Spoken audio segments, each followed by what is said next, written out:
Alunos e alunas, nerds e gamers, bem-vindos a mais uma aula da Academia de Nerds. Eu sou o Digão e introduza um pouco de anarquia, perturbe a ordem vigente e então tudo se torna um caos. Eu sou o Kuro e... Hey, looking cool, Joker! Não, pera, Coringa errado. Eu sou o Léo. Nós deixamos de procurar os monstros embaixo de nossas camas quando percebemos que eles estão dentro de nós.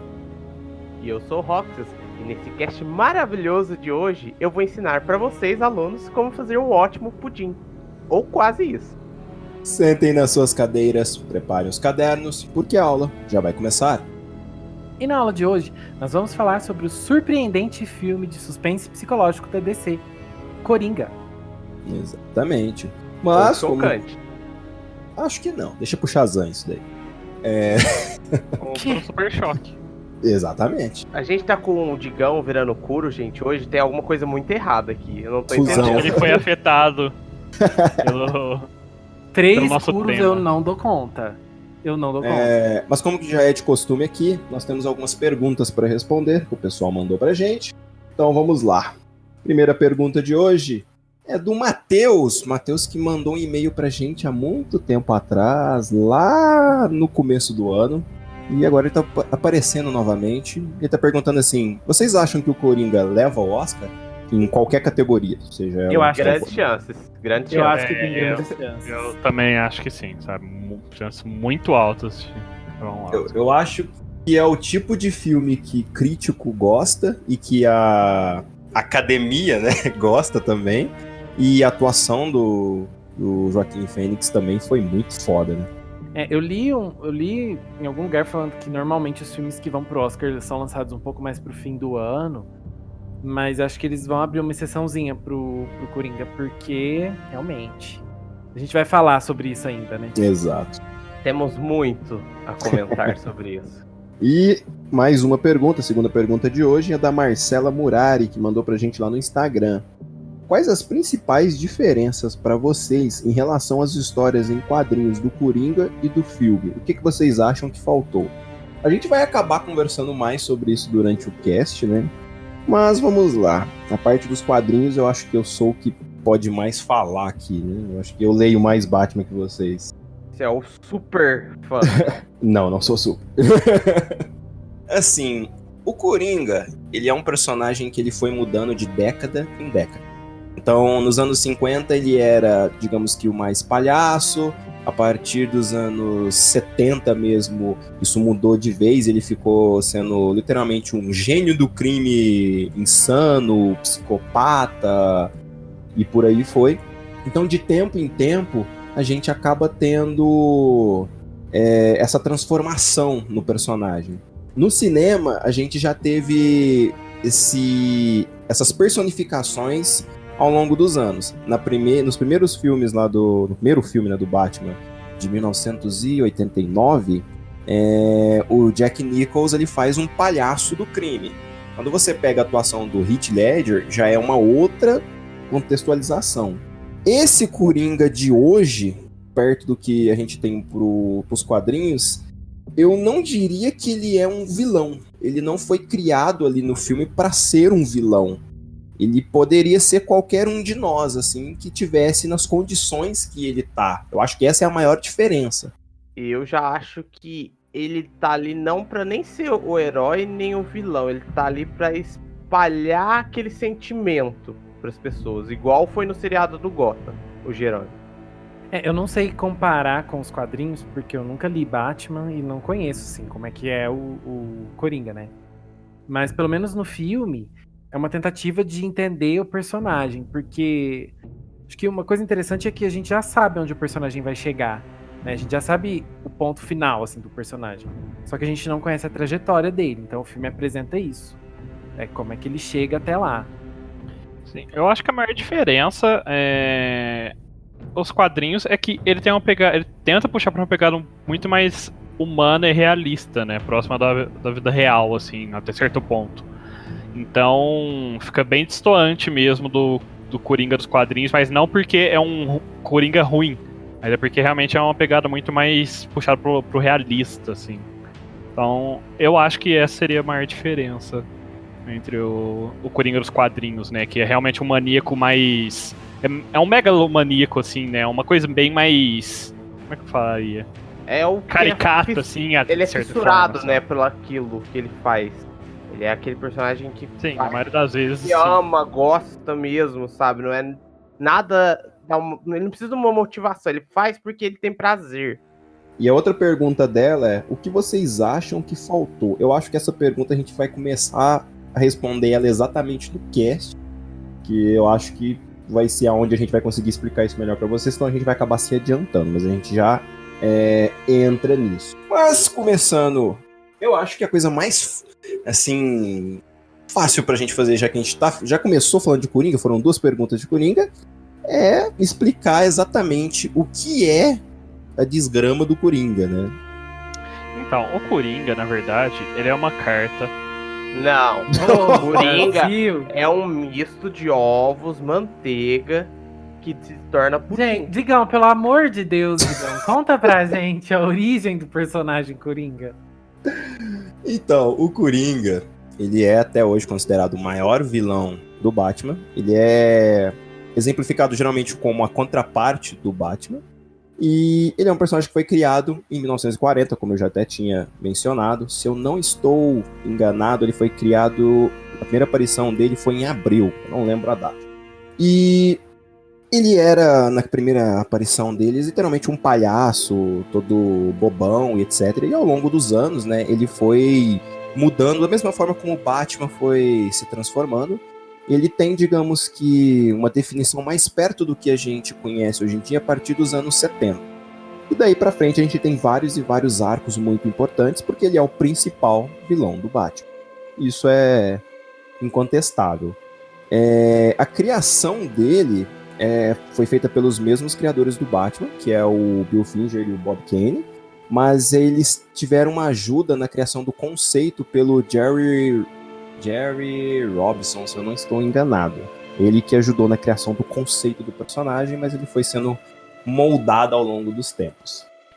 E eu acho que ninguém discute, né, que ele realmente é o mais icônico vilão do Batman.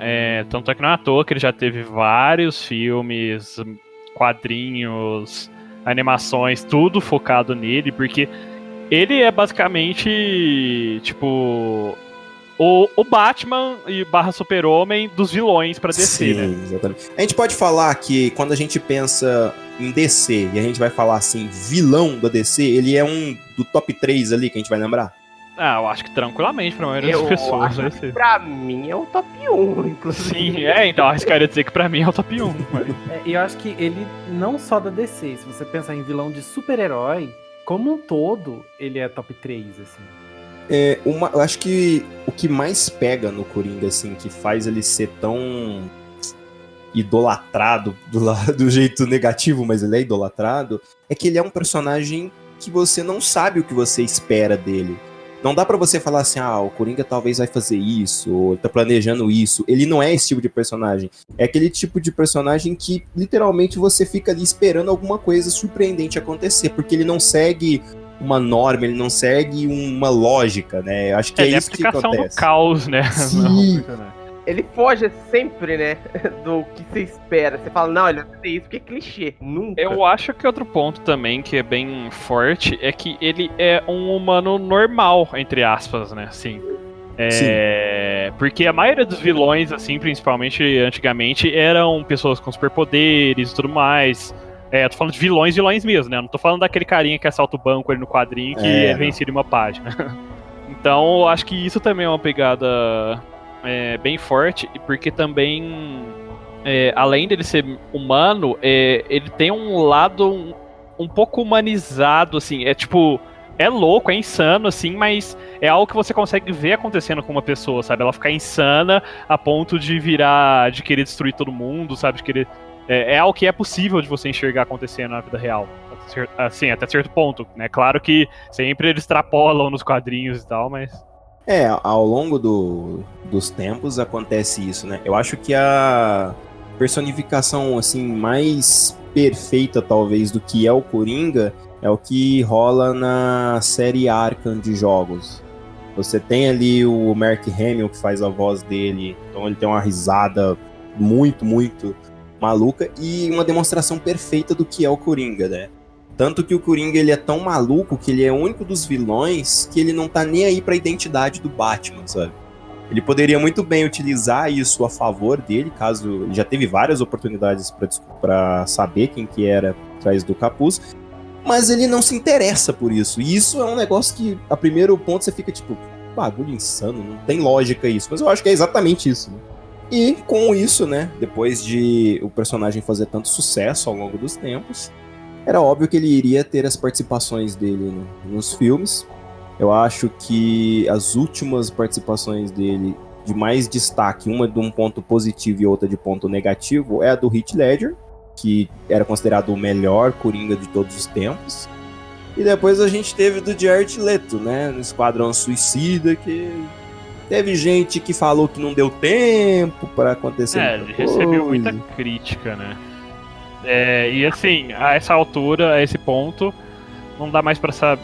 Não saberemos mais se realmente foi porque ele não teve a chance de se redimir, né? De redenção ali, tendo mais cena, mais palco, né? Tempo de palco, mas. Ou se realmente é porque não era não combinou muito com o personagem, né? O filme é ruim, né? O filme não ajuda também. Então. Só que tem uma questão também que o filme tem um tom diferente, né? Porque por exemplo, comparado com o Heath Ledger, ele fez um Coringa bem obscuro, né? Um personagem bastante sério. E aí você pega o Esquadrão Suicida que tem um outro tom, né? Um tom mais divertido, parece um videoclipe, né? Uma coisa que falavam muito na época que saiu o filme é que o filme parece todo um videoclipe, assim, parece estar assistindo no MTV. E aí tem um outro tom, então é difícil trazer um personagem com uma profundidade e tal pra um tom mais leve, descontraído, como é o caso do Esquadrão. E é uma comparação até que eu acho que é um pouco injusta, assim. Não que eu esteja defendendo o Jared Leto, muito pelo contrário. Já acho, Léo, que assim, não é... Eu também concordo que não seja culpa do Jared, em partes, porque desde que saiu a primeira imagem dele fazendo Coringa, o pessoal já criticou, porque ele já tava fugindo, né, da característica do Coringa como ele é. Já tava uma coisa assim, ó, gente, não vai colar isso. E eles continuaram insistindo, trouxeram aquilo pra gente e não agradou. Infelizmente foi uma junção de diversos fatores que levou a crítica tão pesada ao personagem, né, dele. Porque foi caracterização, como o Rox falou, foi o próprio filme, né, ele tinha uma pegada diferente, cortaram aparentemente, né, de acordo com o que ele mesmo falou na entrevista e tudo mais, o que saiu, cortaram boa parte das cenas dele. Ele acabou sendo um Coringa que era pra ser uma pegada totalmente diferente da maioria dos Coringas que a gente já teve até hoje, né? Que era um negócio, eu queria dizer, até meio mais um Coringa meio mais punk, assim, de certa forma, né? Mais... ele era mais um gangster, líder de quadrilha, né? Tipo... E menos aquele cara insano mesmo, ou aquele cara bem cômico, palhaço que a gente tinha nos primeiros, né? Era uma coisa totalmente diferente que a gente tava acostumado, né? Então, e aí, sim, juntou com os problemas também que a DC/Warner vinha tendo com todo o universo deles de heróis ali nos cinemas, né? Então, assim, no final foi uma junção de um monte de coisa que acabou criando esse problema. Infelizmente, né? Tinha potencial pra ser um bom Coringa, mas a gente nunca vai saber. Tanto que depois desse filme, eu acho que o Coringa ele ficou meio obscuro ali pra todo mundo no universo da cinematográfico da DC. Quando anunciaram que iam fazer um filme do Coringa, a maioria das pessoas falou, mano, não vai dar certo isso aí. Deixa quieto o personagem. Tanto que todo mundo tava pensando que ia ser com o Jared Leto, né? Mas o pessoal não comprou muito bem a ideia. E aí depois anunciaram que ia ser com o Joaquin Phoenix, que já é um ator consagrado. Eu não faço a mínima ideia de outros papéis que ele já fez aí pra eu poder mencionar, mas eu sei que ele é um ator muito bem conceituado aí no ramo artístico. Em compensação a toda essa crise cinematográfica, a gente teve a interpretação, né, a criação de um Coringa, entre aspas, né, porque a personificação não é o Coringa personagem, na série Gotham. Como os meninos aqui da academia não assistem, mas eu assisti, eu acho que foi uma das melhores personificações que a gente teve. Foi o Cameron Magnan, acho que é assim que fala o nome dele, ou Maghan, eu não tenho certeza. E ele trouxe o Coringa pra dentro da série do Gotham. E, assim, é incontestável que ele trouxe de uma forma muito boa. Foi uma personificação muito boa pro Coringa, porque ele não é o Coringa, mas ele introduziu, de certa forma, ele no Gotham. É porque em Gotham, o Coringa, na verdade, ele não é um personagem, é como se fosse uma ideia, né? Ele é a ideia, né? A personificação do personagem, mas não é o Coringa. Foi isso que eu Uhum. quis dizer. Eu realmente não sou muito empolgado com Gotham. Eu comecei a assistir e tal, mas infelizmente tem muita coisa estranha naquilo pra mim. Acabou não funcionando da maneira como eu achei que iria funcionar e tal. Mas enfim, não estamos aqui pra falar de Gotham. Mas vamos falar sobre o filme, né? Afinal de contas, esse é o filme mais sombrio, né? Que a DC entre aspas, né? Porque logo no começo do filme a gente já percebe que é um filme totalmente diferente, porque não tem selo da DC na abertura do filme, só da Warner, né? Então eu acho que isso eles daí... prometeram, né? Eles falaram que não ia ter envolvimento com a DC, né? Eles falaram que ia ser um filme individual, e realmente foi. Então isso daí já deixa a gente bem à parte que ele não é um filme de super vilão nem de super-herói, né? Ele é aquele filme, assim, independente mesmo, né? Ele é uma história, talvez uma repaginação, uma reimaginação do personagem, possa-se dizer assim. Eu colocaria como uma repaginação dele.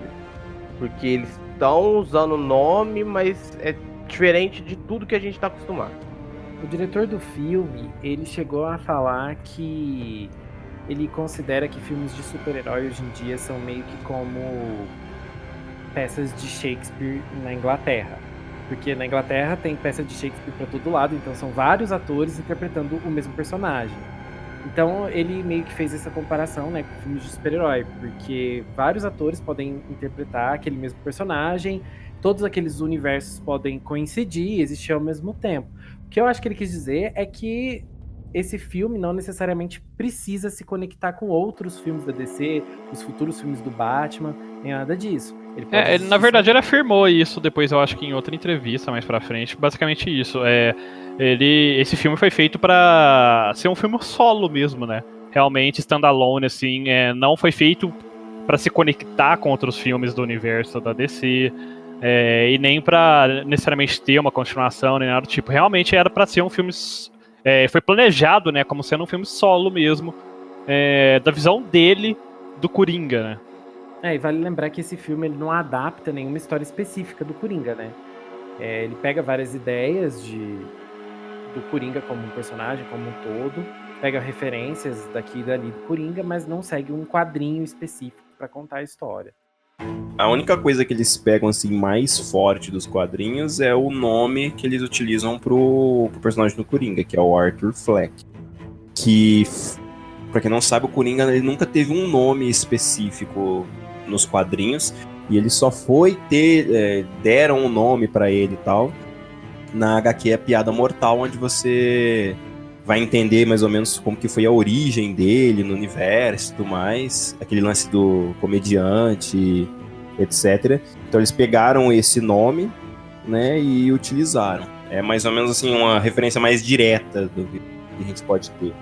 E aí a gente começa o filme e a gente vai conhecendo, né, como que é o Arthur Fleck. Ele também é um personagem que tá tentando ir pro lado do stand-up, né? Só que ele é uma pessoa que tem alguns problemas mentais ali, né? Ele já sofre com isso há algum tempo, ele tem que cuidar da mãe dele, ele tem um trabalho que é uma bosta. Eu tiro que nem só mental, né? Ele tem alguns problemas sociais, assim. Também. Assim, ele vive uma vida cheia de problemas, né? Sim. E a gente vai vendo o quanto que isso vai afetando ele no dia a dia. E digamos que o filme começa e você vai percebendo o personagem... Eu não sei se esse seria o termo certo, mas se enchendo, né? Eu acho que ele vai carregando todos aqueles problemas nas costas, aquele tanto de coisa, e vai acumulando até a gente saber o momento que ele vai começar a explodir, né? Como você falou, devido a todos esses problemas, você vê que ele tenta levar uma vida otimista até certo ponto, né? Tenta ter uma visão um pouco otimista, mas a todo momento você vê que ele tá se forçando a fazer isso, né? E uma coisa que eu achei muito impressionante é que ele desenvolve muito bem essas alterações de humor, essas alterações faciais até assim de personagens, sabe, ao longo do início do filme. Porque você vê que é um mundo ali bem... O mundo tá enlouquecendo, né, à volta dele também. Sim. Você percebe pelas cores, assim, em volta, pela música, por tudo em volta, assim, que o mundo tá escuro, sabe? Tá triste, tá meio que enlouquecendo. E ele ainda tenta manter um ponto positivo, né, ao longo dessa trajetória inicial ali do filme dele. Mas você vê que ele também tá angustiado, né, por dentro. Sim, tanto é que acontecem umas coisas muito malucas, né? Logo no começo ali do filme. Acho que essa cena tem até no trailer, né? Que a galera rouba o cartaz ali dele e tal. Acontecem algumas coisas que são muito fora da curva, né? E aquilo, você tem um personagem que já tem ali alguns problemas e tal, e parece que vai tudo colaborando para as coisas piorarem ainda mais. E a gente vê essa tensão, ou como ele sofre com isso, principalmente nas primeiras cenas ali que ele tá conversando com aquela mulher, que é a coisa social lá, com a psicóloga, e você vê isso realmente na cara dele, né?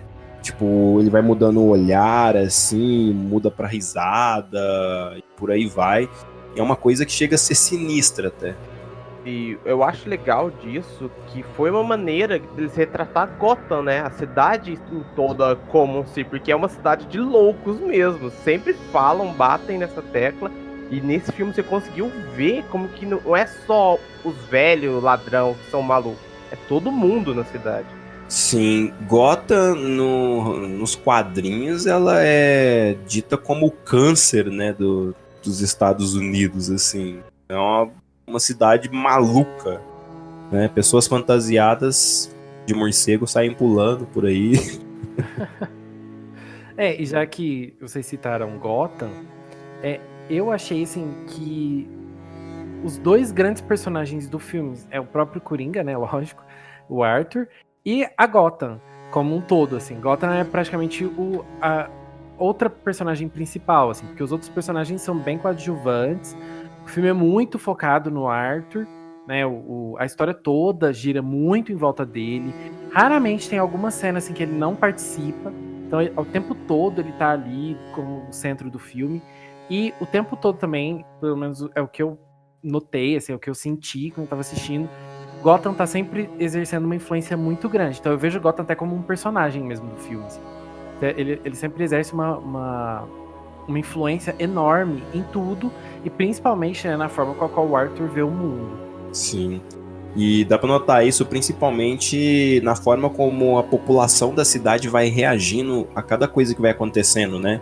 Você tem parece que é uma explosão de, sei lá, de sentimento, alguma coisa assim, sabe?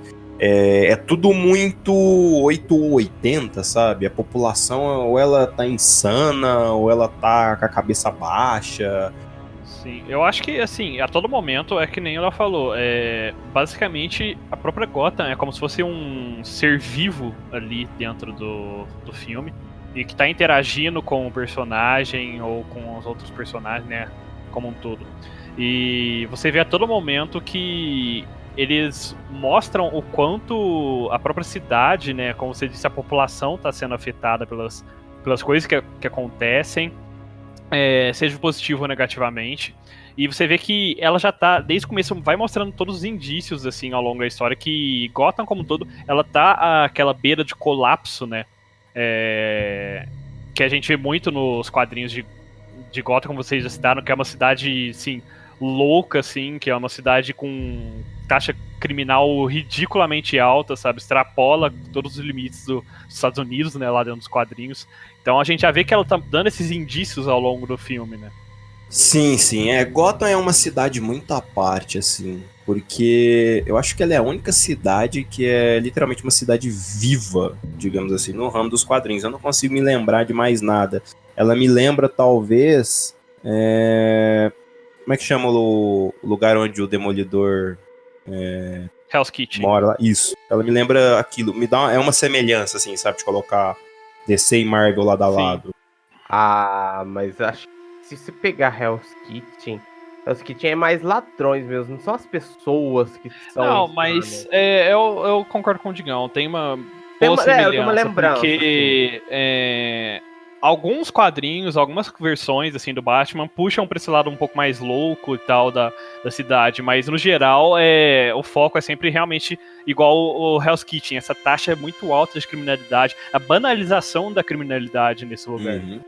Porque as pessoas saem na rua assim, vê alguém apanhando e é como se fosse mais uma coisa normal do dia deles, segue a vida, sabe? Exatamente. Elas fingem que elas não podem fazer nada, então elas simplesmente fingem que não E a tá gente vê vendo isso e tal. muito no início, como você citou lá.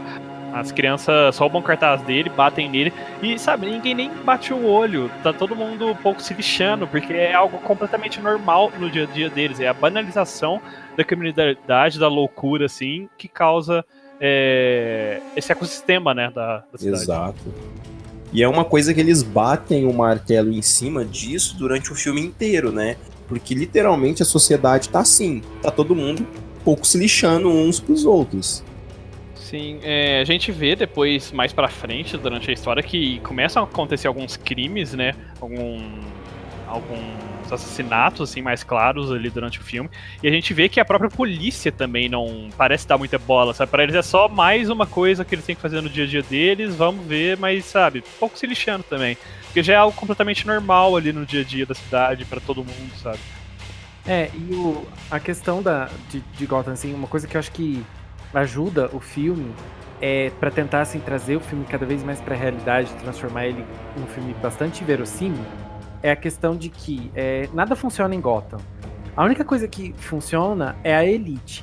Então, a elite do filme ela é retratada em vários momentos, assim, como algo que tá ok, tá tudo bem. Tanto que, quando acontece um crime contra pessoas da elite, existe uma certa revolta, a mídia começa a tratar desse crime, a polícia começa a investigar esse crime. Então, é o único momento, a única faceta, assim, da sociedade que parece, que pelo menos aparentemente, né, de acordo com o que a gente vê, funciona. E isso, querendo ou não, puxa muito pra realidade, né? Da nossa realidade, assim. E a gente acaba vendo isso como um ponto de verossimilhança, porque você consegue enxergar assim, fatores da nossa realidade dentro de Gotham também. A gente não precisa ir muito longe para poder fazer uma comparação. Quando algum parente ou algum artista ou alguém de muita importância morre, é assaltado, etc., é falado disso na televisão, em jornais, durante semanas. Agora, se, por exemplo, um de nós quatro aqui, for morto por alguma coisa, a gente, no máximo, é reportagem de um dia e olha lá, sabe? A gente é arquivado ali, é mais um que morreu na sarjeta e pronto. Eu discordo em alguns pontos na questão que o Léo trouxe, porque não é retratado no filme, mas, por exemplo, na série Gotham, a cidade é retratada dessa forma, mas a gente consegue enxergar que o lado rico da cidade também é tão podre, se não pior do que o lado pobre dela. Mas no filme a gente não Mas vê. eu tô falando do filme, eu não tô falando de mas eu Gotham tô falando em de geral. Gotham, assim, que vocês estão falando da cidade de Gotham. A gente tá falando da cidade de Gotham retratada no filme. Então, mas eu acho que ficou bem claro que os ricos da cidade, eles são os corruptos ali. Eles sabe? são os dominantes, mas exatamente por isso que eu acho que eles são tão podres, se não piores que os Não, pessoal. eu acho que são, você são. não interpretou bem o que o Léo falou. Ele não falou que eles não são podres, que eles não são corruptos nem nada. O que ele quis dizer é que, tipo, a única coisa que funciona na cidade são a elite, sabe? É os Sim. únicos que fazem as coisas. Que manipulam tudo pra tudo funcionar, sabe? Em Não quer prol dizer que eles deles. estão. Sim, em prol Exatamente, deles. as coisas funcionam pra eles. Exatamente. Tipo, somente eles existem, o resto é apenas massa de obra, sabe? Tanto é que é exatamente a partir desse momento que começam a falar sobre isso, rico, pobre, etc., que o filme começa a se desenvolver para alguma coisa, entendeu? Você tem ali aquele pedaço que vai mostrando o Arthur e tal, vai mostrando a cidade, e a partir de quando eles começam a conversar bastante desse negócio, sociedade, ninguém liga para ninguém, os ricos e tal, o filme começa a andar, né?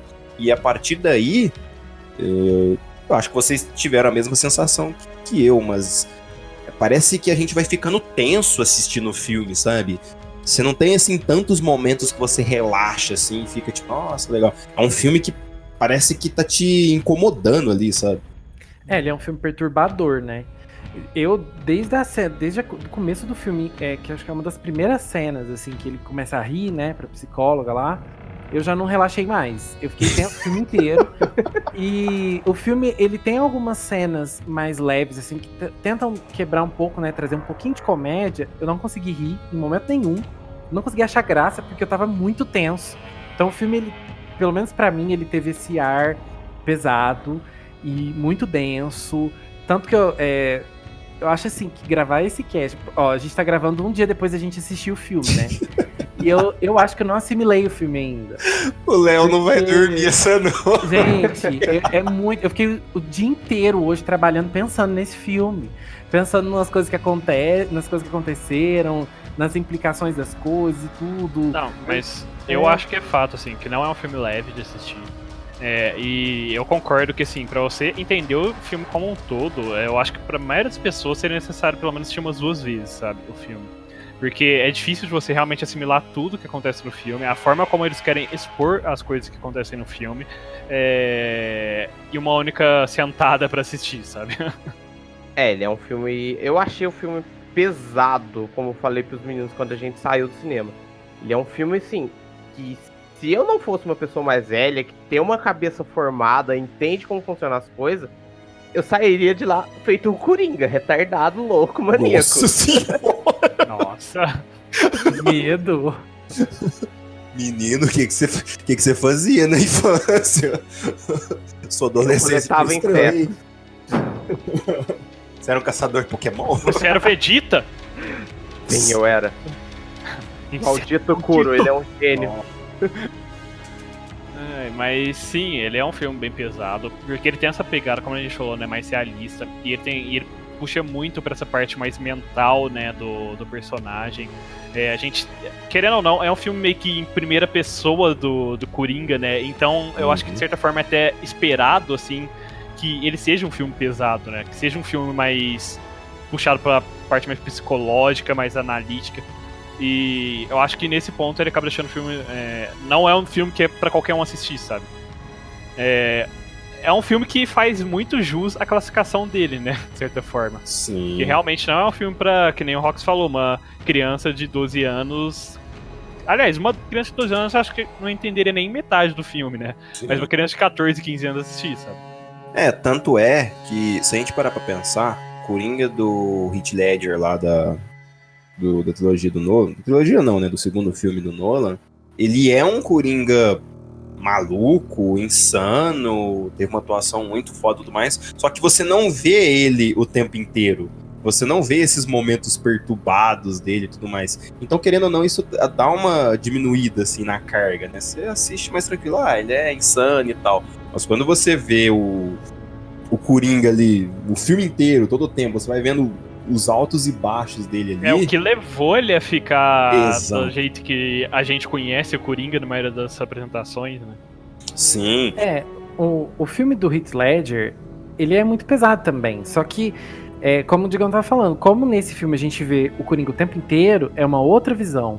Eu acho que é porque o do Heath Ledger, ele é pesado mais pro lado violento do que realmente psicológico, sabe? Sim. Você tem uma ideia de anarquia, essa frase que eu falei no começo do cast é uma frase dele, que ele é um agente do caos ali, ele tá literalmente ali para ver o circo pegar fogo. Esse Colocar é o intuito fogo no dele. parquinho. Esse é o intuito dele. Ele queima dinheiro, ele quer jogar a população uns contra os outros, ele quer fazer o... Acho que eu posso dar spoiler, né? Porque esse filme é de 2008. O Harvey Dent se tornar o Duas Caras, entre aspas. Então, assim, ele tá ali pra ver o circo pegar fogo.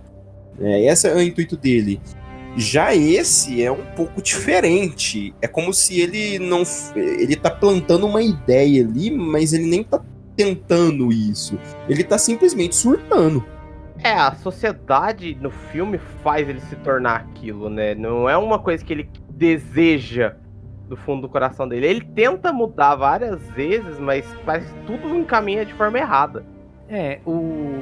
Uma das coisas que eu acho que o filme faz muito bem é justamente retratar essa sociedade, né, que o Rock estava falando, como a sociedade falha as pessoas.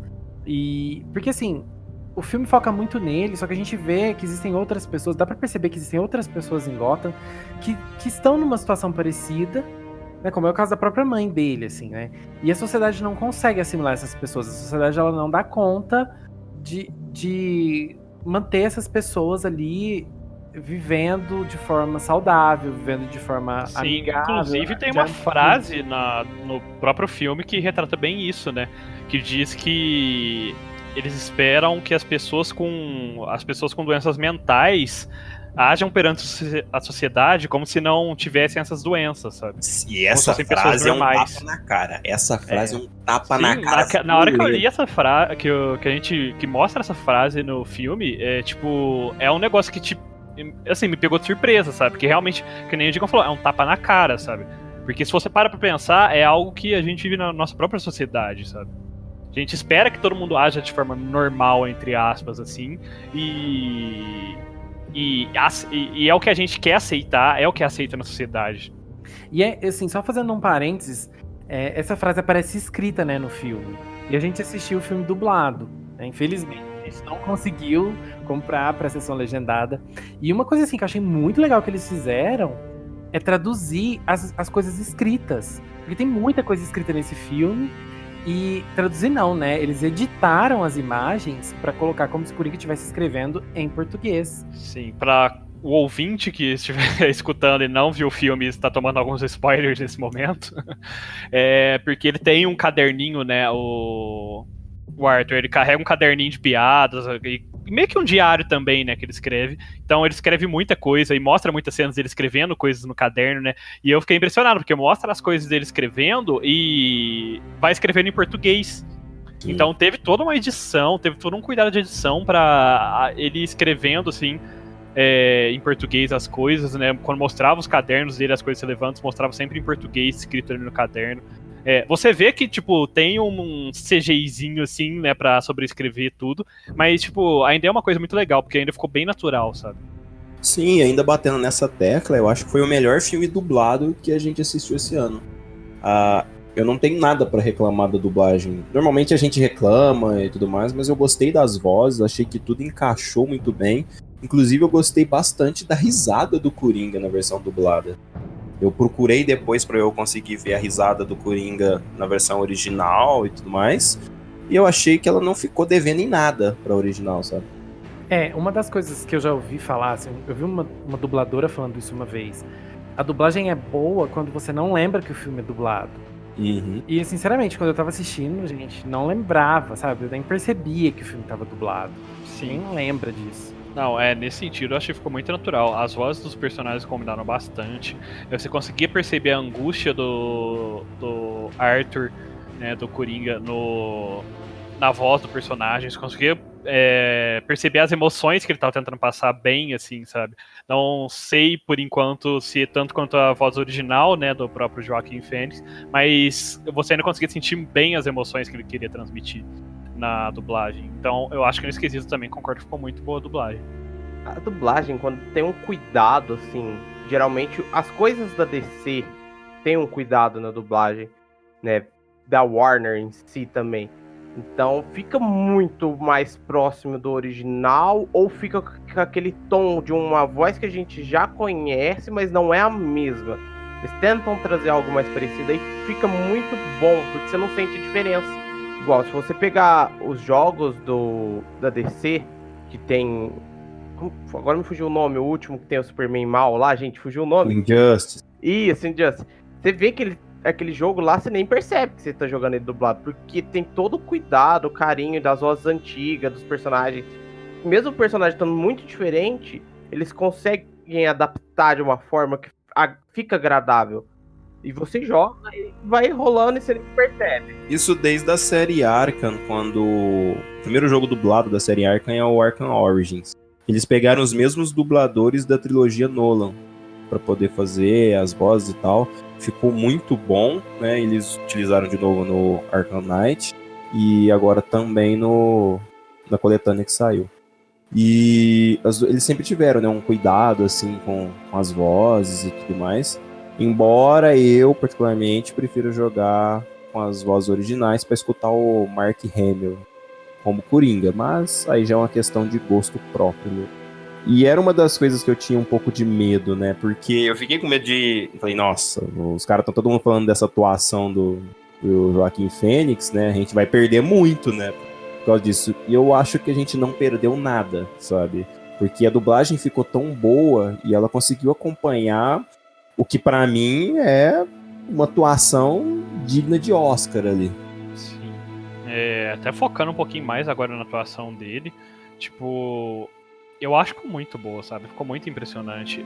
Ele conseguiu trazer bem esse personagem quebrado, né, pela sociedade, pela vida, mas tá tentando se reestruturar, tá tentando viver uma vida honesta, né? Uma vida olhando positiva, mas a sociedade continua, tipo, até a sorte, né? O destino continua batendo assim nele e ele tenta se reerguer, sabe? E eu acho que ele conseguiu trazer muito bem, assim, as expressões que ele fazia, as risadas ali que ele dava, as risadas de angústia, sabe, que ele dava ali, que ele tentava chorar, mas continuava rindo. Nossa, cara, era muito angustiante de assistir, sabe? E algumas cenas... desconfortável os momentos, né? Era desconfortável, sabe? Ele também não queria, você via que ele não queria, mas... Não dava. Tinha cena que eu ficava, sinceramente, cara, tipo, essa cena não vai acabar porque, tipo, já tô me sentindo, sabe, meio desconfortável, assim, de ficar vendo isso. Só um adendo, alunos, não riam no cinema, porque o Kuro fala que você vai ter um probleminha. Que? Ai, meu Deus do céu. Eu acho que... Eu não sei, né? Provavelmente ele vai concorrer ao Oscar por causa dessa atuação. Mas fazia tempo, né, que a gente não tinha uma atuação tão fora da curva, assim, né? Esse ano aqui eu tô buscando algum outro filme na memória que tenha, assim, me chocado em atuação. Eu acho que do lado, assim, de uma atuação que necessita bastante desses detalhes corporais e também até meio que mentais, sabe, mudando assim, foi naquele filme do Fragmentado. Sim, sim. Que o personagem lá do... Como é que chama? Nossa, eu esqueci o nome do ator, gente. James Charles. Isso. Mas enfim, ele traz um personagem que tem, eu acho que era 18 personalidades, não sei, era mais de 10 personalidades, se eu bem me lembro. E ele atua muito bem, né? Ele tem que se esforçar pra fazer esse papel que pede muito foco mental do ator, né? Pede ele incorporar a mentalidade dos personagens, né? Então, eu acho que dá pra fazer uma alusão muito boa entre os dois, porque são papéis muito puxados mentalmente. E a atuação dele é tão forte, é tão imponente, digamos assim, que ele... É difícil de você falar da atuação das outras pessoas, né, no filme. Eu acho que, assim, como...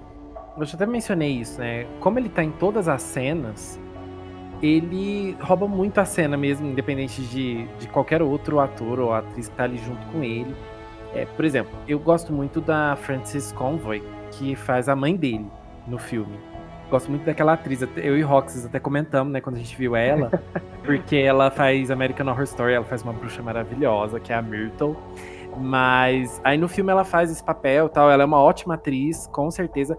Mas, assim, todos os outros personagens acabam ficando muito ofuscados pelo Arthur, porque o Joaquin Phoenix realmente fez um trabalho, assim, esplendoroso mesmo.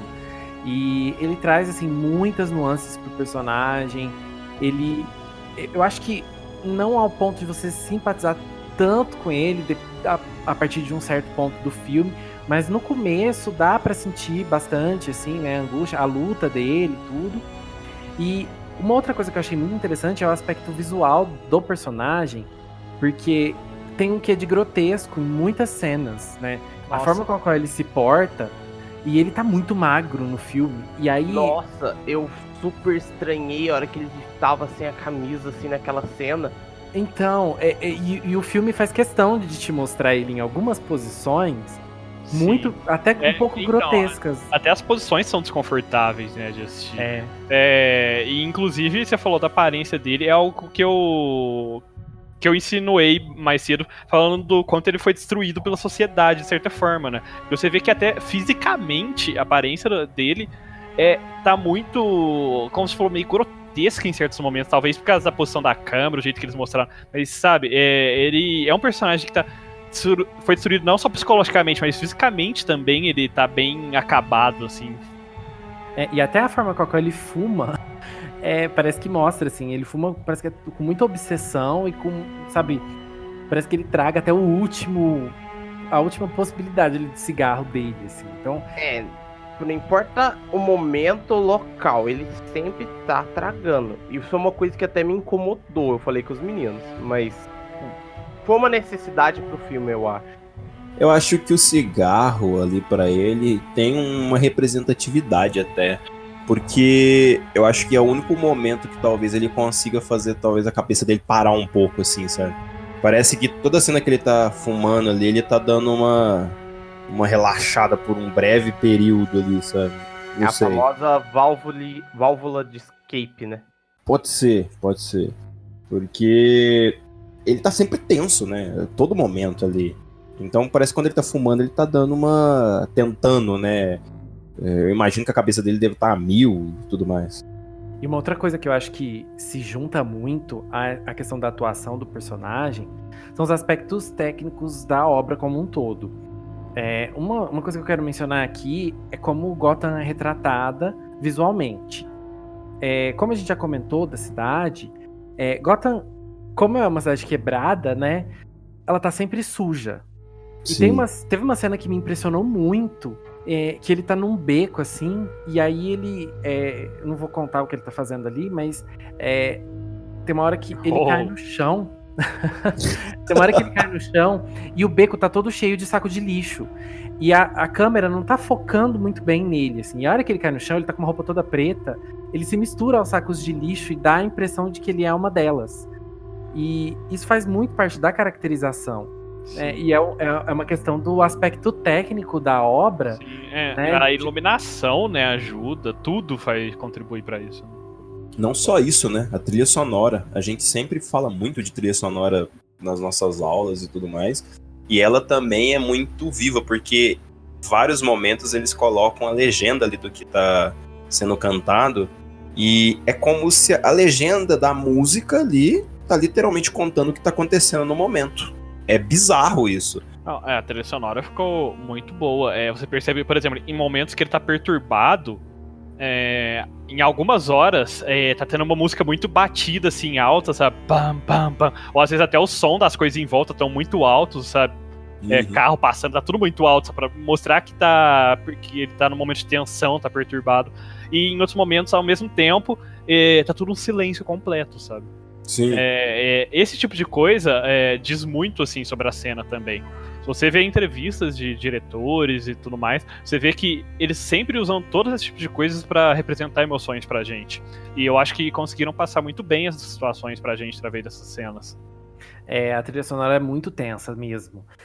Mas como o Digão falou, né, as músicas cantadas também são muito bem encaixadas, né? Tem a Smile, que é uma música clássica, assim, do universo musical. Tem até uma versão em português do Djavan, mas ela toca várias vezes durante o filme e, assim, é bem impressionante, né? Como essa música se encaixa de uma forma bastante irônica com a história do Arthur. Vale lembrar também que um adendo sobre a dublagem, voltando, que as músicas não foram traduzidas, eles mantiveram as músicas originais durante o filme. Então, assim, a gente via a diferença rapidamente. E isso eu gostei muito, que geralmente eles tentam adaptar as músicas também e perde o sentido da cena, sabe? Mas eu acho que isso acontece mais quando é como se fosse um musical, não, Roxas? Tipo, músicas que estão cantadas pelos próprios personagens ali. Em trilha sonora mesmo, eu não lembro deles mudarem. Na verdade, é mais pro estúdio, digamos. Depende do estúdio de dublagem, eles mantêm ou não mantêm, sabe? O diretor decide. Não, eu tô buscando na memória aqui, eu não lembro de nenhum filme que eles tenham mudado. A trilha sonora, não as músicas cantadas. Igual Rei não, Leão, não, Aladdin, não tem jeito. Os personagens não, ali vão ter que cantar. Adaptações não, mas eu falo assim, na parte que o Arthur canta mesmo, as músicas são em inglês também. Eles mantiveram, entendeu? São as cantadas mesmo, não a trilha sonora. Porque tem. Só um spoiler aqui rapidinho, porque tem uma cena Nossa. que ele tá falando. Ele tem que dar spoiler. Ah, não tem jeito. É só pra ilustrar o que a Roxas tá falando, é porque tem uma parte que ele fala e tá tocando a música no fundo. Ele tá falando a mesma coisa que a música tá tocando. Que é isso que a Roxas tá querendo dizer. E eu tava. Só um parênteses, uma curiosidade, porque eu tava vendo uma matéria hoje sobre o ator, porque teve um momento da gravação do filme que ele deu uma bronca no set, assim, nas pessoas que estavam no set, porque ele falou, tô aqui tentando me concentrar, e vocês aí conversando, cala a boca, né? Ele até pediu desculpa, acho que essa semana, por essa cena, por esse momento ali, mas eu fico imaginando, né, como que interpretar um personagem desse deve ser pesado pro ator, assim, porque exige muito, né?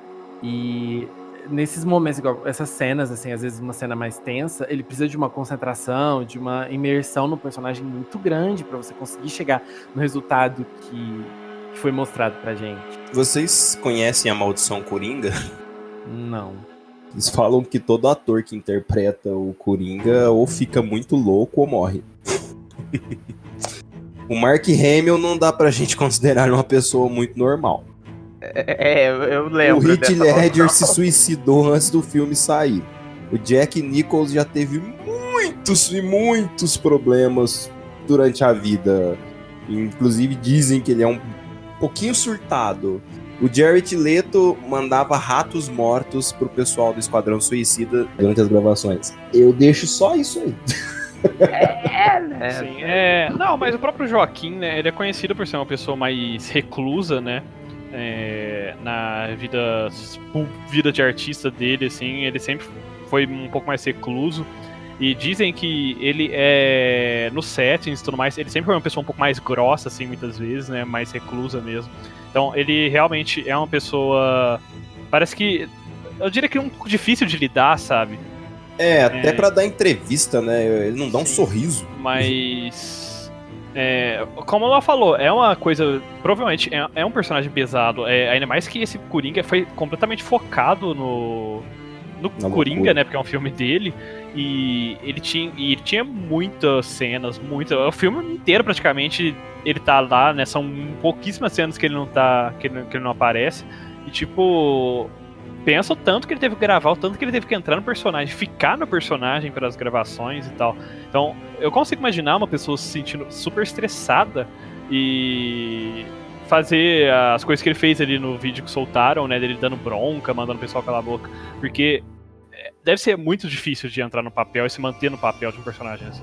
Só a parte de estudar o personagem, né, para ele chegar naquilo, eu já acho que foi extremamente estressante.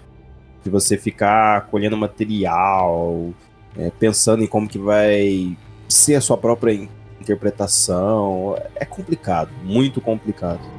Mas, né, é aquilo. O próprio Heath Ledger, que eu me lembre, ele teve que se isolar também para fazer um estudo do personagem e tudo mais. Tanto que ele lançaram um filme, ou vão lançar um filme da vida dele aí esse ano, um negócio assim, que eles pegaram um caderno lá que ele tinha de anotações que ele ia fazendo pra construir o personagem, a própria maquiagem que ele usa no filme é ele mesmo que fez.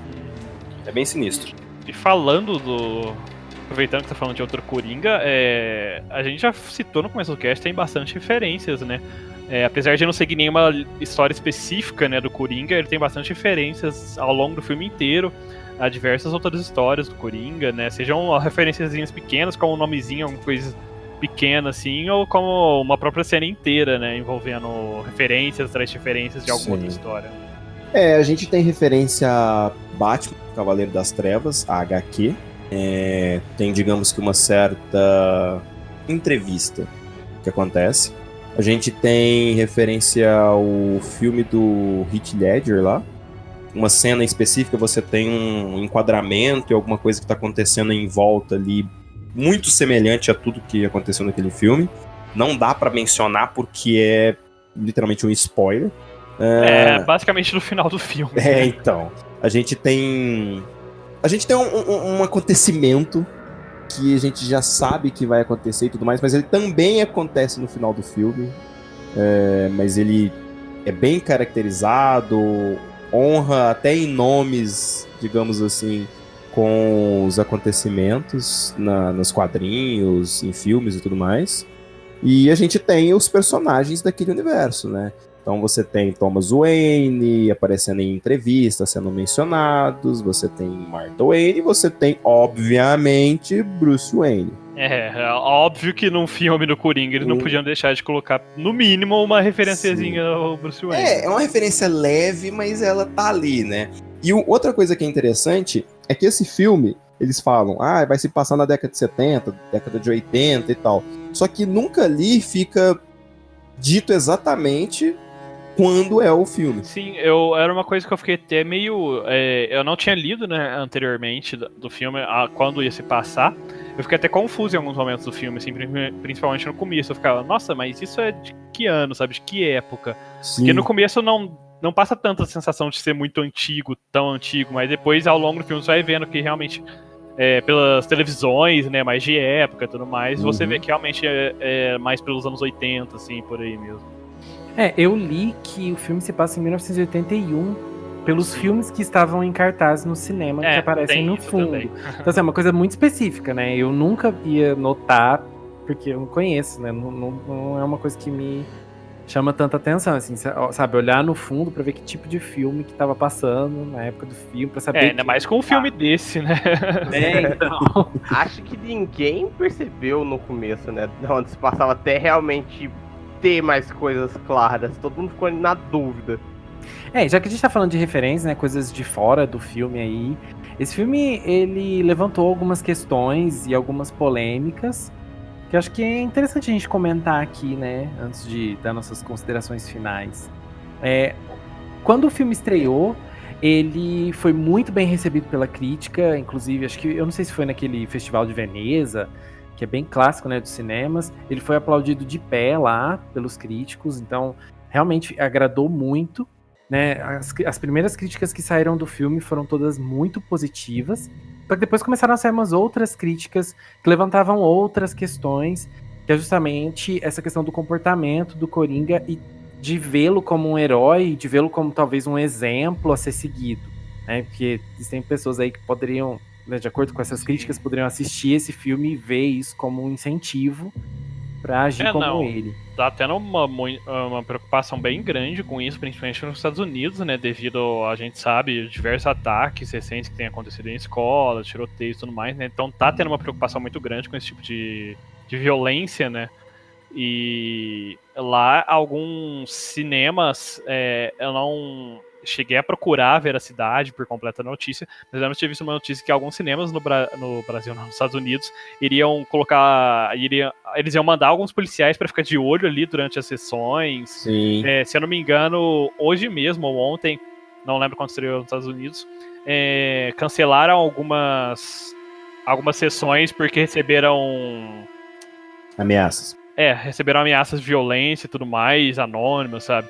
Então, tá tendo uma grande preocupação. Eu tava lendo um comentário até no Twitter, uma pessoa falando, não sei a veracidade, mas ela falava que trabalhava no cinema, e num dos cinemas lá que tem bastante grama perto, sabe, mato assim, sabe, moita, essas coisas perto, eles estavam mandando cortar as gramas e tudo mais, pra não ficar gente escondida lá, gente esconder arma, ou gente esconder pra fazer tiroteio, sabe? Caraca. Então, tipo, tá tendo toda uma preocupação lá nos Estados Unidos com o filme, sabe? E... tá tendo toda uma crítica com relação ao filme por causa disso lá, né? Por causa dessa preocupação em influenciar pessoas a agirem de forma insana e aumentar mais esses tiroteios, essas coisas que estão acontecendo por lá. É porque a gente já sabe, né? Procurar notícias no Google hoje em dia, você sabe que já aconteceu casos por causa de filmes de pessoas doidas, que teve assassinatos, né, dentro de cinema, da sessão inteira, a pessoa matava todo mundo e se matava depois, então não é uma coisa nova para os Estados Unidos, então ele já tem essa preocupação. Só que também não é uma coisa nova pro personagem. O Coringa já foi retratado dessa forma, com situações insanas assim nos quadrinhos, em desenhos e tudo mais, em jogos. E no filme do Heath Ledger, ele literalmente incentiva a anarquia, o caos no geral. Já era uma coisa assim, a se pensar do personagem. Sim, é um personagem, é uma coisa delicada, né, se tratar, ainda mais levando em consideração a tudo que tá acontecendo no momento, né, na sociedade. Sim. Então, tipo, é entendível essa preocupação. Às vezes a gente pensa, mas é exagero, tudo mais, principalmente a gente aqui no Brasil, né, a gente não entende a situação das pessoas lá fora, sabe? Porque, querendo ou não, a cultura muda um pouco, a situação que eles vivem muda um pouco. Então, é algo entendível essa preocupação que eles estão tendo. E muitas vezes, acho que quando a gente fala sobre isso, tem muita gente que fala assim, mas é só um filme, né? Não, as pessoas não vão sair fazendo, não vão sair imitando porque é só um filme. Só que eu acho que muitas vezes as pessoas, elas meio que não conseguem entender o impacto da arte na vida das pessoas. Sim. Porque a arte, a vida imita a arte, mas a arte imita a vida, mas a vida também imita a arte. Então, a arte impacta as nossas vidas de maneiras que às vezes a gente nem percebe. Igual o Roxas falou, né? Se eu fosse mais novo, se eu não tivesse a cabeça formada, eu poderia sair de lá com outras ideias. Só que muitas vezes a gente não se conhece ao ponto de falar, né? Eu nunca faria isso, nunca seria influenciado por isso. Acho que muitas vezes a gente subestima o poder das artes, assim, em geral. E essa era uma preocupação, né, do filme, de incentivar esse tipo de comportamento. E aí gera um monte de discussão. E aí, já que aqui é o nosso podcast, eu quero deixar a minha opinião aqui. Porque acho que tem dois lados da moeda, né? Eu acho que arte em geral, filmes e tudo mais, eles têm uma certa responsabilidade social, sim, de tentar passar boas mensagens e tudo mais. Só que ao mesmo tempo, eu acho que a arte, ela não tem que ter amarras. Ela tem que ser livre. E ela tem que ser livre para retratar histórias como a do Coringa também. Então, apesar, né, de existir esse argumento de que a arte tem que ser, assim, tem que ter esse papel social, eu também acho que ela tem que ser livre para retratar, de contar vários tipos de histórias, independente da gravidade daquela história ou não. Eu acho que o que falta mais é uma responsabilidade nossa de saber até onde a gente pode ir, até onde a gente não pode, e de conseguir discutir as questões que são apresentadas nesses filmes de forma mais séria, né? E principalmente, igual assim, porque esse filme trata muito de distúrbios mentais. E essa é uma questão que não é discutida com a seriedade que deveria.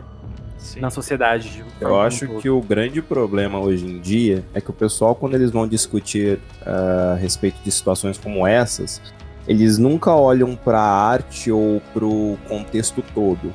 Então, assim, a gente vê muita crítica, tá jogando joguinho que tá matando, o GTA vai incentivar. Mas ninguém nunca vai fazer ou pensar algo assim, por exemplo, num filme, por exemplo, num livro. E a gente sabe que a arte, ela se ramifica, ela não é só ali no filme. Ela é no filme, no teatro, no jornal, por que não? No livro, no jogo de videogame e por aí vai. Só que as pessoas, elas nunca dão tanto valor no que aquilo representa para uma pessoa ou para outra.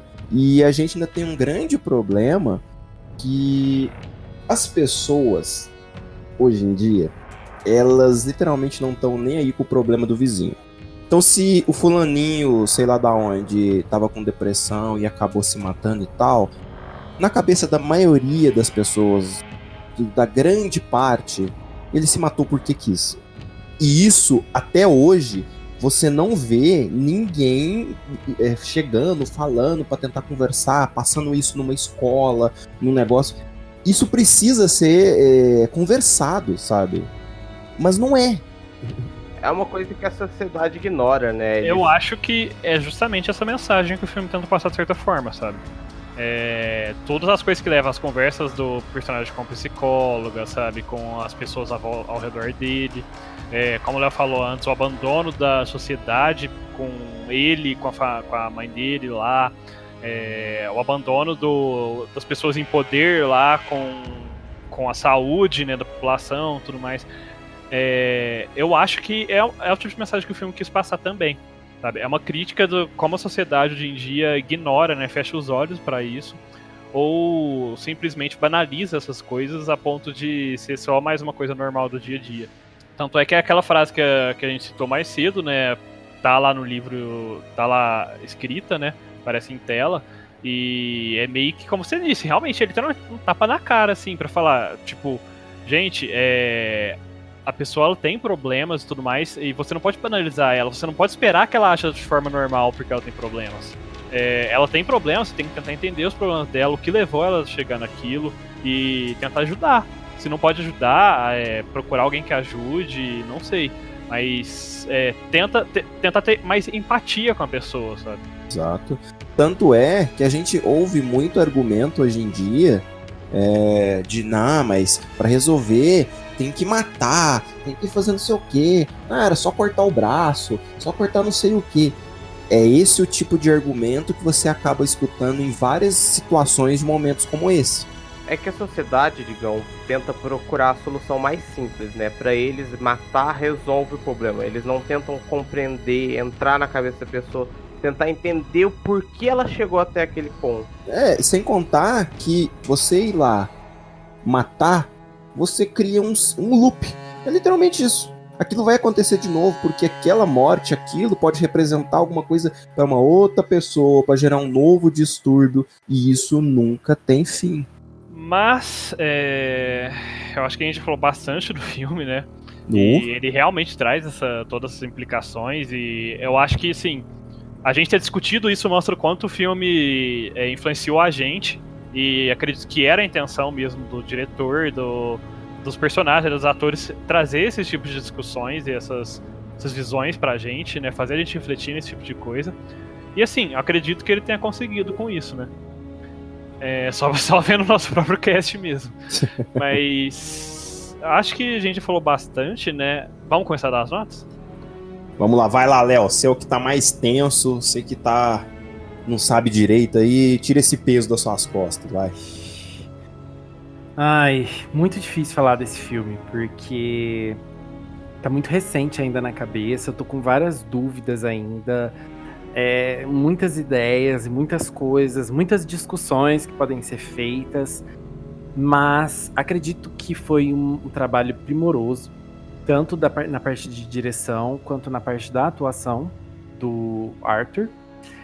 E a trilha sonora também caiu muito bem. É uma história muito perturbadora, é uma história difícil de engolir, é desconfortável, é perturbador, é difícil, complicado. É um filme que não desceu ainda, tá na garganta e vai ficar, acho que por um bom tempo. E o filme mexeu muito comigo. Eu não tive a oportunidade de falar no cast algumas coisas que me incomodaram um pouco, me incomodaram no sentido assim, de não gostei. Uma delas é que eu acho que faltou um pouquinho mais de nuance no filme, porque tudo é muito ruim, tudo é muito negativo, tudo é, sabe? E por um filme que tenta ser verossímil, acho que falta um pouquinho mais de nuance, um pouco mais... Porque não é possível que, sabe, não tem nada de bom, assim, nenhum momentinho positivo, sabe? Eu achei que isso falta um pouco, pelo filme tentar puxar pra verossimilhança, pra semelhança com a realidade. E uma outra coisa que eu não gostei muito foi o desenvolvimento na parte final do filme, que é muito repentino, né? O filme tá indo ali pra um caminho e não sei se não sobrou tempo, porque o filme é longo, né? Não sei se não é porque não sobrou tempo, mas enfim, acho que o desenvolvimento ali dos minutos finais ficou muito repentino, só que depois eu parei pra pensar e não vou falar porque pode ser spoiler. Mas contando tudo, assim, a minha nota pra esse filme é 92.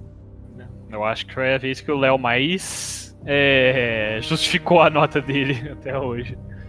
Vamos lá, Roxas. Você que adora ser influenciado pelas nossas notas. Não, até que não. A nota de hoje, eu tô dividido entre duas partes. Eu tô com a cara bonzinha e a cara mal, vamos colocar. Não teve duas caras nesse filme, vai. Só Coringa. Mas acho que o filme é muito bem trabalhado da forma grotesca que ele traz. Ele mostra uma iniciação do Coringa um pouquinho diferente da do Gotham, como só eu assisti, né? Eu pude fazer essa comparação. Eu gosto muito da maneira que eles trataram no Gotham, mas no filme também foi muito bom, sabe?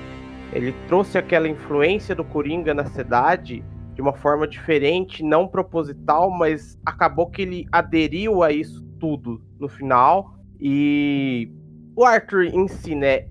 Eu não li os quadrinhos, provavelmente o Digão leu. Ele foi muito bem representado pra mim. Ele mostrou o lado humano do Coringa de uma forma que eu não esperava, sabe? Foi algo uau. Isso é realmente o que o Coringa tem que ser antes pra se tornar o que a gente conhece, sabe? É algo bem chocante mesmo. Pega você de uma maneira assim que eu acho que é difícil esquecer. Eu acho que esse Arthur não vai ser esquecido, sabe? Nos próximos filmes que eu ver. Eu vou me lembrar desse personagem muitas vezes. O filme tem alguns defeitos, né? Eu acho que tem algumas coisas que são muito lentas pra acontecer. Tipo, não parece que, nossa, só encheção de linguiça ali. De repente acontece um negócio muito rápido. Mas ele tem uma boa sinergia. Ele tem uma explicação para as coisas que se você não se ateu ao detalhe, você não vai pegar essa explicação. Bem, eu não vou, claro, falar o que é porque é um spoiler, mas se você realmente prestar atenção, você vai ver. Então, eu vou dar uma nota alta também. Vai ser 92 também. Olha Isso que ele disse só. que não ia ser influenciado na nota. Olha É, só, a não. sinergia. Olha, eu e o Roxas estamos na mesma vibração. Vou aproveitar pra já falar. Eu acho que assim, é um filme que ele se ateve ao que ele propôs em tipo 90% do filme, sabe? A proposta dele sempre foi tipo um Coringa, o que seria um Coringa que em vez de caiu lá nos produtos químicos, na verdade ele se tornou louco, né? Ele ficou desse jeito porque ele foi moldado pela sociedade. E acho que ele mostra bem isso no filme, representa bem, ele cumpriu o que ele propôs, né, nesse quesito. Eu acho que ele se ateve muito bem ao rumo da história, assim, do roteiro como um todo, da proposta como um todo. A atuação, os efeitos técnicos, o desenvolvimento da trama ali, eu acho que ficaram todos muito bons. Eu concordo com o Léo, só o finalzinho ali, que eu acho que os minutos finais ficou um pouco meio extrapolado, assim, pro quanto ele queria ser verossímil durante boa parte do filme. Ele extrapolou um pouco no final, né? Já passou a ficar mais os tipos de coisas extrapoladas que a gente conhece do Coringa mesmo, né? Surreais. E acho que isso atrapalhou um pouquinho na minha nota final. Mas no final eu acho que eu vou dar nota 90. 90, pode ser. Olha só. Bom, vamos lá. A primeira coisa que eu queria deixar bem claro é que esse Coringa não é o Coringa vilão do Batman, de quadrinhos, jogos e tudo mais. É literalmente uma coisa que a gente tem que ter em mente para assistir esse filme. Ele é como o Kuro resumiu exatamente muito bem. Ele é o Coringa que ele foi moldado pela sociedade. Acho que essa é a melhor definição. Como que seria isso nos dias atuais? Como que seria isso no mundo que a gente conhece? Então, essa pegada, assim, é totalmente diferente do que você esperaria assistindo um filme de super-herói, vilão, etc. Eu acho que a atuação, a história, foi tudo muito bem construído. O desenvolvimento do filme, eu concordo com os meninos. O final, literalmente, parece que o carro tá fazendo uma curva e de repente ele vira o volante inteiro de uma vez, do nada, assim, sabe? Vai com tudo pra parede. Então, achei muito brusco essa curva ali no final. Durante o filme, eu acho que tem alguns momentos, ele tenta ser totalmente ali pé no chão, mas alguns acontecimentos, um ou dois ali, são dignos de quadrinhos, sabe? Em termos de segurança, de uma certa coisa que acontece no filme. E outros fatores que é difícil de você acreditar, dado a tecnologia que existe na época do filme, ou como é retratado e tudo mais. Mas ele é um filme muito bom. Eu acho que ele é um filme que funciona exatamente daquela forma, sem se conectar com mais nada. Mas se a DC resolvesse pegar esse filme e colocar de alguma forma, ele serviria para representar um Coringa como se fosse uma ideia de ideologia. E num futuro eles apresentassem um outro Coringa, por exemplo, que fosse se basear naquele. Mas com todas essas coisas que aconteceram, a minha nota ela acabou caindo um pouco, mas eu ainda acho que é uma nota bem alta. Então a minha nota pra Coringa é 88. E com isso, a nota da Academia de Nerds. Faz tempo que a gente não tem uma nota quebrada na Academia de Nerds. E a nota da Academia de Nerds para Coringa é 90,5. Eu acho que combina com o filme. Porque a gente mostra um personagem quebrado. Então, em homenagem a esse comentário do Kuro e ao Coringa, a nota não vai ser arredondada, ela vai ser 90,5. Nossa. Olha só. Eu acho que faz sentido. Faz sentido. Mas então, né? Vamos agora dar aqueles recadinhos de sempre do final do nosso cast. Pessoal, nós postamos casts novos da Academia de Nerds todas as segundas-feiras. Então, é só seguir a gente nas redes sociais para saber de todos os posts, para saber de todos os novos casts. Segue a gente no Instagram e no Facebook. É só procurar por Academia de Nerds. A gente posta sempre os episódios no SoundCloud e de lá ele vai pro Spotify, vai pro Castbox e outras plataformas de streaming por aí. Exatamente. E caso vocês queiram mandar alguma pergunta, sugestão ou bater um papo com a gente, vocês podem interagir lá nos stories do Instagram ou mandar um e-mail para contato@academiadenerds.com.br. Por hoje é só, pessoal. Classe dispensada.